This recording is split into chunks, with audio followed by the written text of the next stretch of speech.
All right, here we go.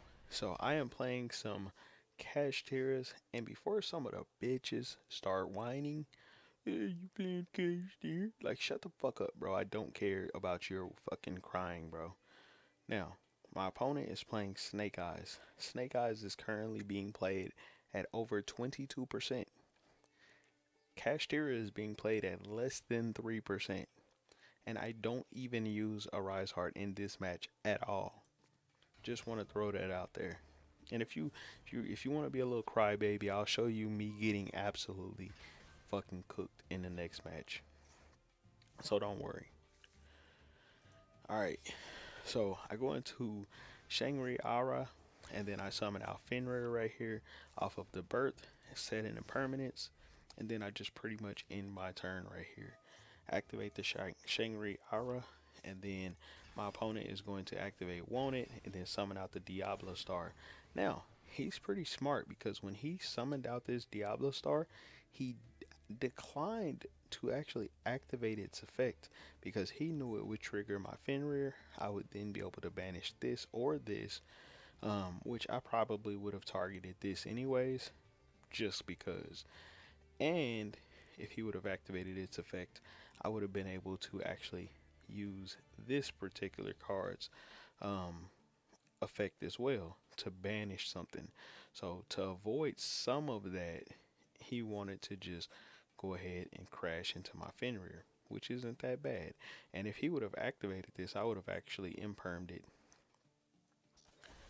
which he probably should have at that point. So then he special summons this Ash right here, right? Now, when he special summons out this Ash, of course, um, I don't have Fenrir, so I can't banish it.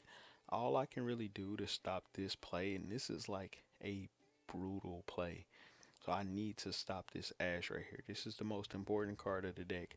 And I know he still has his normal summon. So more than likely he has an Ash in his hand and he's trying to bait out a play. That's why he activated this original Sinful Spoils. But if I stop this search effect, it kind of fucks him over. And I'll show you why. So, oh yeah, by the way, because he activated this monster effect, it triggered my Cash Tier Birth, which allows me to target 3 cards in my opponent's graveyard and banish them face down. Bro, what are you gonna do without your Diablo Star? What are you gonna do without your Snake Eyes Flamberg? And what are you gonna do without your draw 1 to fix your hand up a little bit, my boy? So now you just gonna be sitting in your right here. It says you can banish this card from your graveyard, then target one Snake Eyes or Diablo Star monster in your graveyard. Add one level 1 fire monster from your deck to your hand. But bro, if there's nothing in your grave, you can't activate this. So you got to get something in the grave first before you can even activate it anyways, right? So let's see what I do. Boom, negate that, banish them 3 face down, activate Unicorn, and out of all the monsters that I could have gotten rid of, I get rid of Link Karibo. Now, Mike, why would you do that? Out of all the shit you could have banished, you could have got rid of his negate bosses. You could have gotten rid of so much shit. Why Link Karibo? Well, Link Karibo allows him to get some form of advantage. So, when he uses Link Karibo on the Poplar, basically Popular goes back here.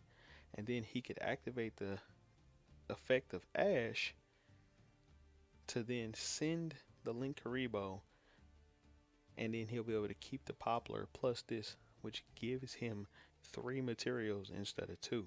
Now this is basically very impactful for him to make extension plays and link climb. That means that's the difference from him going to a link 2 to a link 3. A link 3 for him is very bad for me because his link 3, when it goes to the graveyard, it has a pop effect and it can pop something on the field. Also, if he goes to link 3, that means that he can revive something. And then he can go to link 4 and that one has a floating effect as well as a pop effect. So then that gives him the ability to pop 2 cards. So let me go ahead and show you what I do. And how do I know all this? Mike, you've never played Snake Eyes before. How do you know all this shit about this particular deck? Have you played them a lot?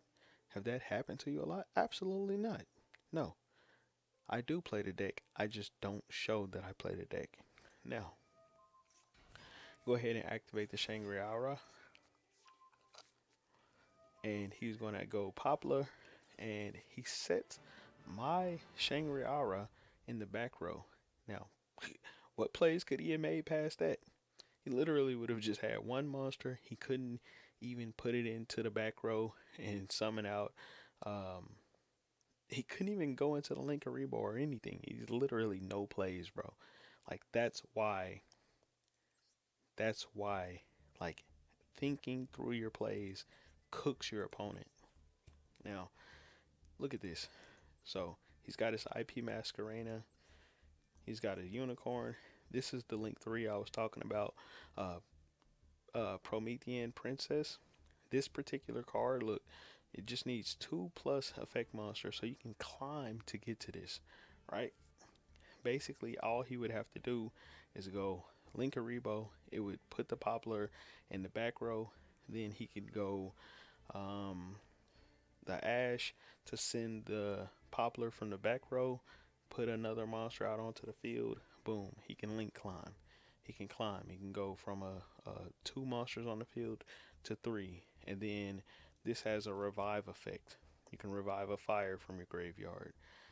Then once he revives that fire, boom, now he's got 4 monsters on the field, and he can go into this card right here, Ambler Whale.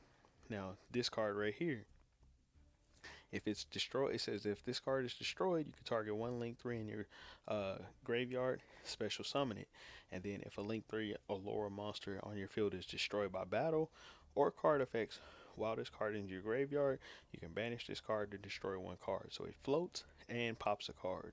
Promethean Princess pops a card. Just from me special summoning a monster, boom, it pops one of my cards. So this combo slows me down while giving him pops, right? It's a way to slow me down. And I mean, he's got a pretty like screwed over deck, which is why I see why he couldn't actually like play through anything, because I mean, this dude's got Therian cards in his deck. He's got super heavy samurais and all types of shit. Like, this is a different type of deck, right?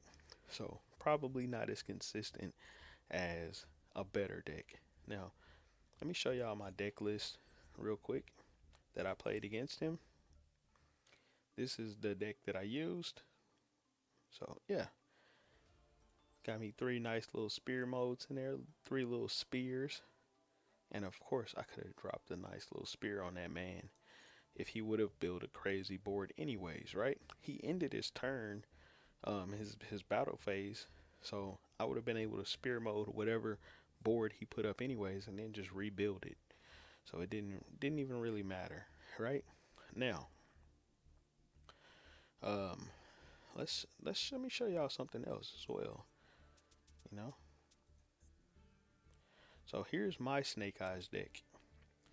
Now, is this the best Snake Eyes deck? Probably not, but this is mine.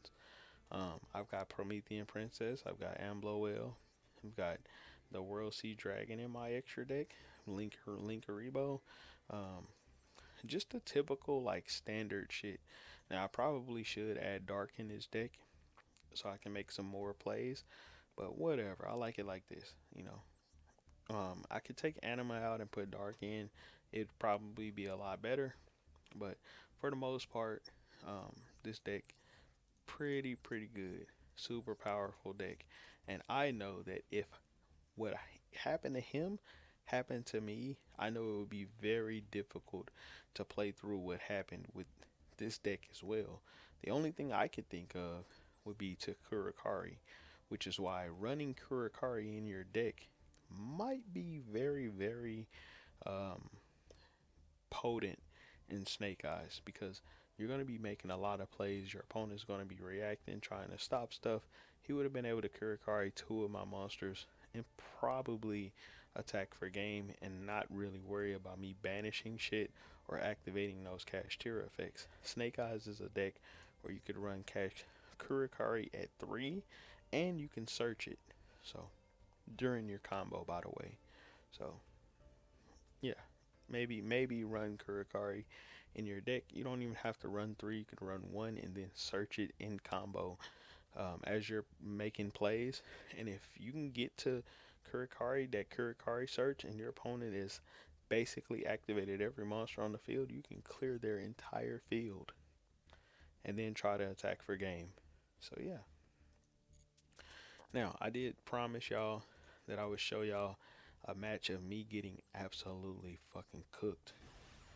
Now, I don't know why.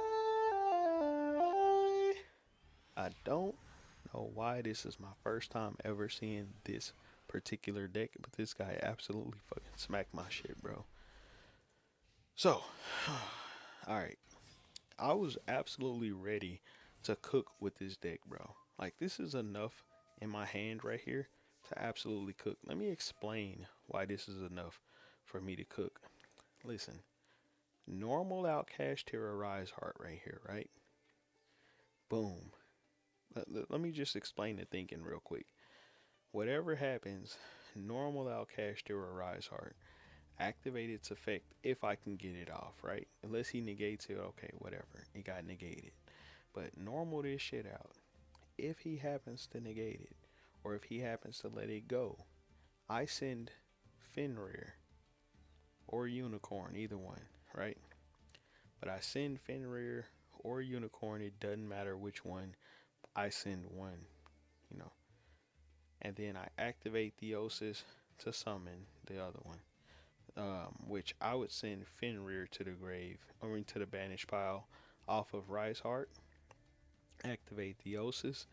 Theosis will summon out Unicorn. Activate Unicorn to grab Birth. Birth resummons the Fenrir.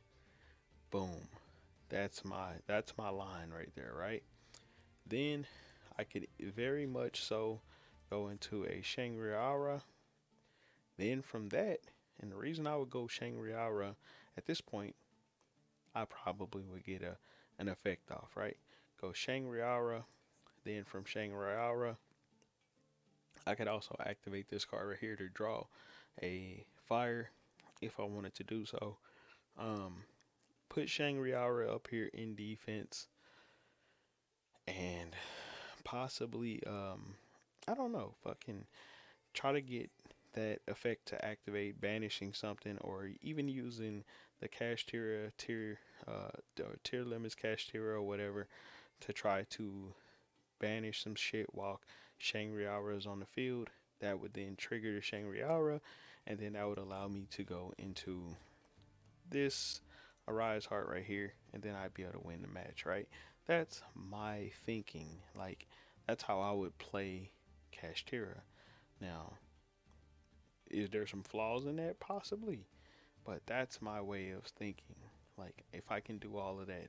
And that plays through a shit ton of negates too, because if he negates the Kashtira Rise Heart, then I contribute the Rise Heart to summon tier limits Kashtira onto the field. If this gets stopped, right?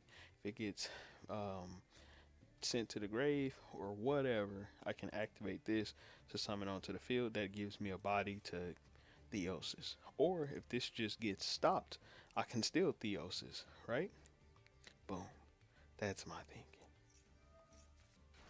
And then also, this card can just get me an extra body if I equip it. And I would just equip it to his monster. So then that way, I would equip it to something he has on the field. So then that way, he can't get rid of it and I can get this card's effect off. Just that simple. So, boom. He goes into XL Synchro Stardust.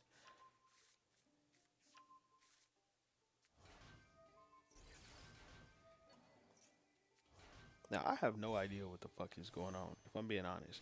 I seen this monster a billion times before, and all I remember is that a motherfucker was cooking my shit with this in defense, bro. I don't, bro. I think I ended up winning the match because this is all the guy had. He had like two of these bitches on the field at the same time, and he was hitting me with this bitch in defense, bro. And I was getting pissed off because I was playing Scare Claws, and this motherfucker was attacking into my Scare Claws with this shit in defense. But I still ended up winning the match, but it pissed me the fuck off, bro. I think DPE is what ended up saving me, bro. DPE ended up saving me because it just kept coming back and it kept trying to pop shit. I was using my field spell to try to pop shit. So long story short, I ended up beating that particular guy. So I thought this guy was doing the same thing. That's what I saw this. I was like, oh yeah, he's going to go into another one of these bitches right here. He's going to go into two of these bitches. That's what I thought, bro. And then I saw this motherfucker go into the new shit that was just released. So he goes into Stardust Dragon, then he goes into Crimson Dragon. So I'm like, hold on. Crimson Dragon, bro. Like, that's not what the other dude went into. I said, what the fuck is that? And then he goes into this shit. And when I read this card's effect, I thought, this is the most broken card in the game of Yu-Gi-Oh, bro. Whatever combo this was, he did all of this off of me just summoning one body on the field and went right into this shit. And look at how this fucks me all the way over. Alright, so let's read this shit together. When this card is synchro summoned, you can activate this effect. For the rest of this turn, your opponent cannot activate cards or effects on the field. Your opponent cannot activate cards or effects in response to this effect's activation. And it's worse than this. Bro, look. If this card destroys a monster by battle, inflict damage to your opponent equal to that monster's original attack. Bro, so that means he takes damage off for whatever he's beating into with this, plus my monster's attack points too. So that means basically he's taking off 4K every time he attacks, bro. Alright, so 4K off with this one, and then whatever this is does piercing damage, bro. So I'm getting absolutely cooked, right? And then this has a floating effect. Now, if this card in its owner's possession is destroyed by an opponent's card effect, you can target one level 8 or lower dark dragon synchro monster in your graveyard and special summon it. Now, thank God this dude, this particular guy, thank God he don't have that in his fucking grave, because that would be fucking traumatic too, right? But the fact that he activates this shit absolutely leaves me fucking cooked. And the only card that I know of that can actually do anything about this and clear this card off the field, can you guess it? Just pause the video, try to guess it, put it in the comment section. Tell me what can clear that shit, bro. The only thing I know of that can beat this particular board and allow me to make some sort of play is Eldritch. Eldritch is the only card I know that can destroy this shit in this turn that I can use to clear the board.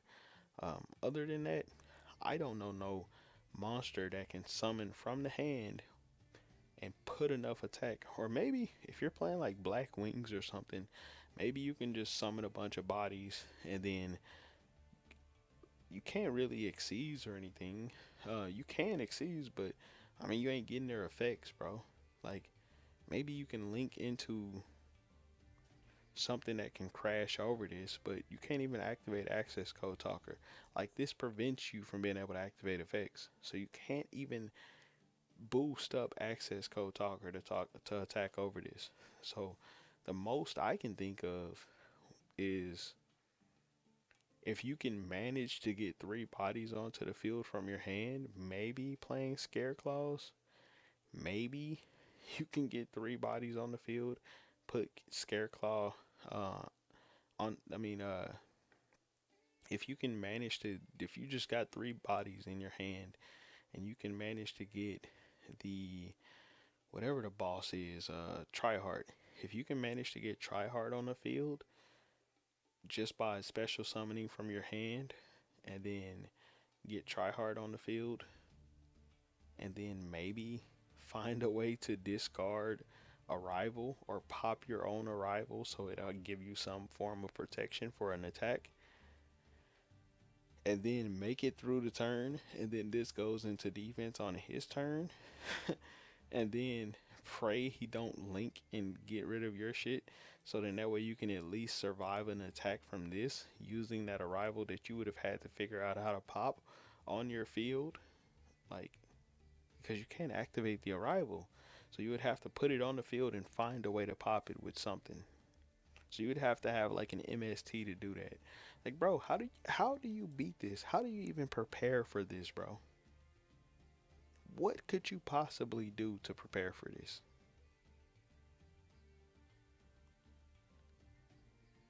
I don't fucking know, bro. I do not know. But whatever. I lost. It is what it is. Had to scoop it up. And I'll show y'all this man's deck too.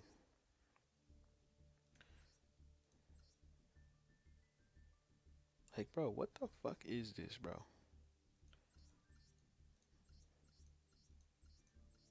I guess the only way I could have possibly beat this guy. Oh wow. So I guess that's what he was, his dark dragon. Um the only way I could think of to had beat him would be either playing Eldritch or maybe Scareclaws. And I mean, he's got DD Crows. So shit, if you're playing Scareclaws, he's banishing your shit soon as it hits the grave. So it's gonna be hard for you to make plays with any deck from playing through DD Crow, Effect Veiler, Droll and Lock, Ash Blossom, Maxi, Gamma. Like, bro, this dude's gonna shut your plays down. He's got fucking Nibiru in here. He's got Bestials. Like, bro, this has to be the most powerful deck in existence, bro. I don't see this shit losing, bro. How is this not top tier? Like, what is this, bro? How is this not the best deck in the game?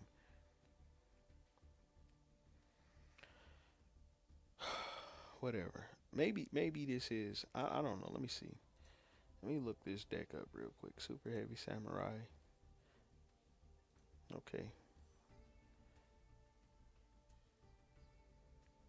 Okay. So, okay.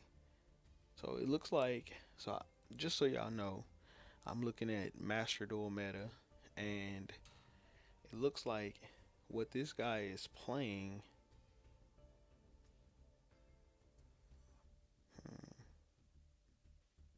So this guy is actually playing a deck that, I guess this is the Super Heavy Samurai, like, insane power level board, but he's got some differences to his. Like, there's some monsters in his deck that are different than the standard Super Heavy Samurai deck. I guess that Crimson Dragon isn't played in the typical Super Heavy Samurai deck. Um, Also, it looks like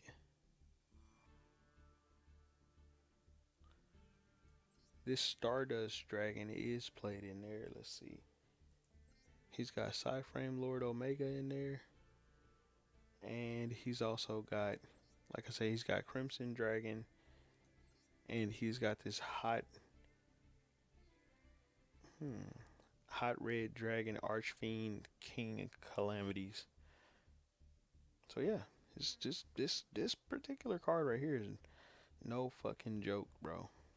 You need two tuners and one non-tuner Dark Dragon Synchro monster to make this shit.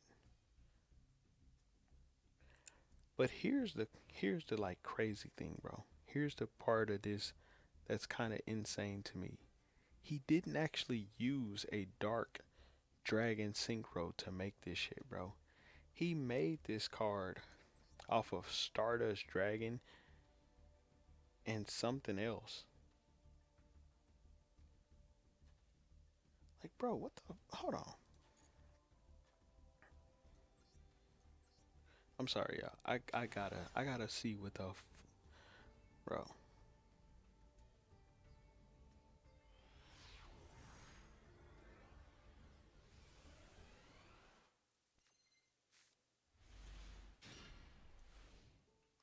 I gotta see what the fuck this dude did. How did he make this card, bro?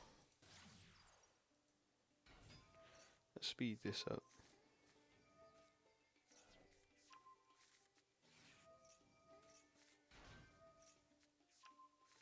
Okay, okay, that adds. Okay, I know this card, Revival level 2.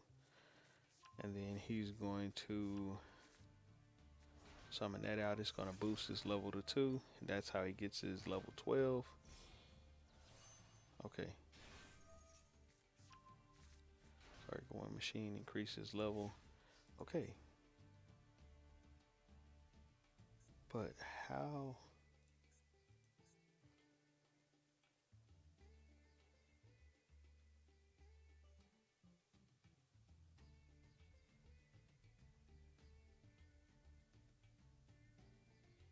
Oh, wow. So I didn't even read this shit. Okay. So if this card is synchro summon, you can special summon one level 2 or lower tuner from your graveyard. During the main phase, you contribute this card, special summon one Stardust Dragon. So that's why he did this shit. Okay, because this unaffected part down here.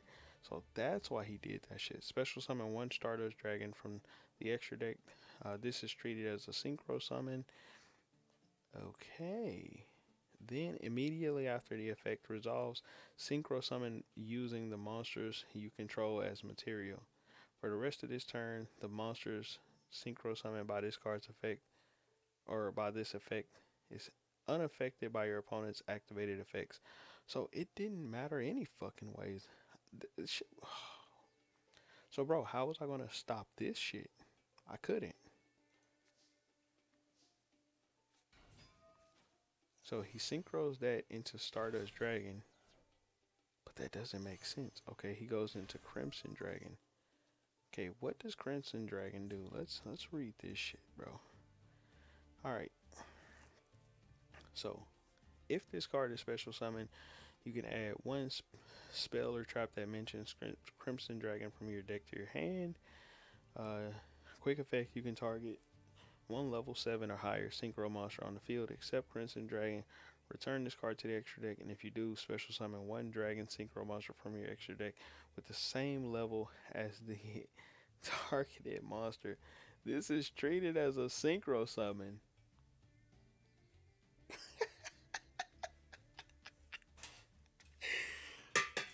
Oh my god, bro.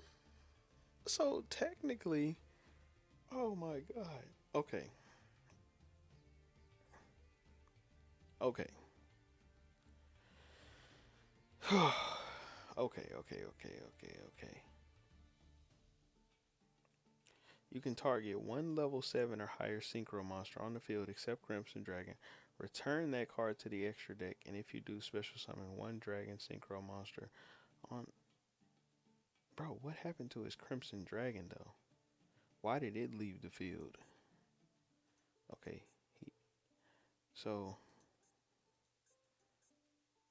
so he went into Crimson Dragon, and then he activates Crimson Dragon, which targets. Okay, you can target one level 7 or higher synchro. Return this card to the extra deck, and if you do,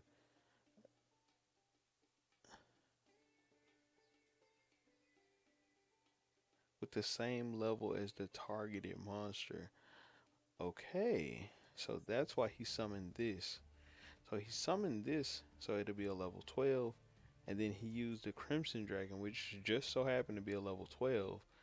So he targeted this, so then that way he could summon out this. Makes sense. Makes perfect sense. Okay. So that means this fucking card is broken. Because this can summon out any fucking synchro that's like busted as long as you got that level on the field. So I'm getting devious. So if y'all want to create some crazy shit, bro. If y'all want to create some crazy shit, bro. I got some ideas now. I got some ideas, bro. Like, do y'all know how many busted ass synchros there are? Bro. Do y'all know how many busted ass synchros there are, bro? Let me show y'all something real quick.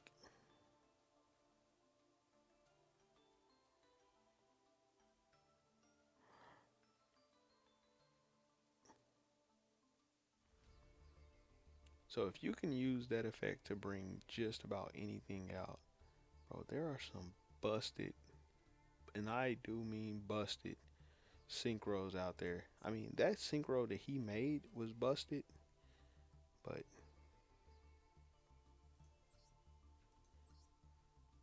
so Hot Red Dragon Archfiend Abyss.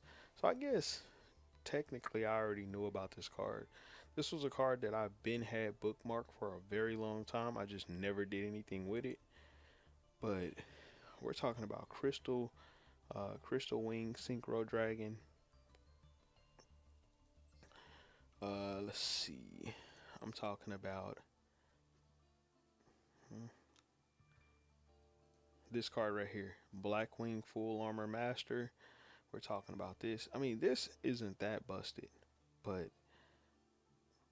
this alongside, bro. I'm getting ideas now. I'm getting ideas because look.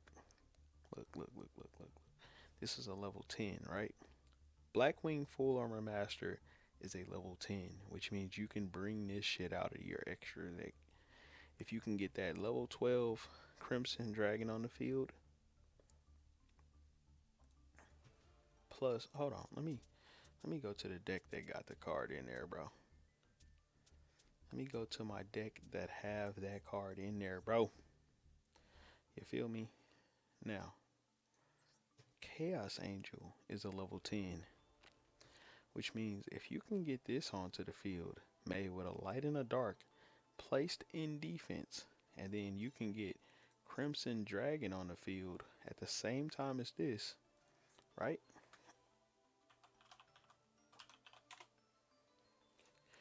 You can get Crimson Dragon on the field, and you just make this with one tuner and one non-tuner, right? How do you do that in Scareclaws, bro? Now, let's see. All you really gotta do, bro. All you really gotta do.